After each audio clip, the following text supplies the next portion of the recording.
High বন্ধুরা, এটা আমি ফ্রায়েড রাইস করছি প্রথমবার। দেখুন আপনারা কেমন হয়েছে। এটা ভাত,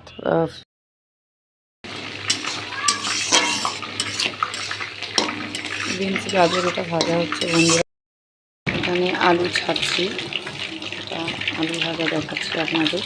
এটা হলো মাংসের মেলে।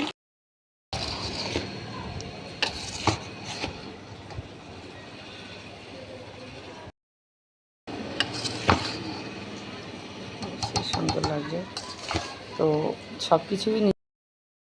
এটা মাংস প্রায় কমপ্লিট, তো আপনাদের পুরো মেনুটা শেয়ার করব। লাস্ট ফিনিশিং খুব সুন্দর রান্নার। এটা ফ্রায়েড রাইস, এটা মাংস কষা।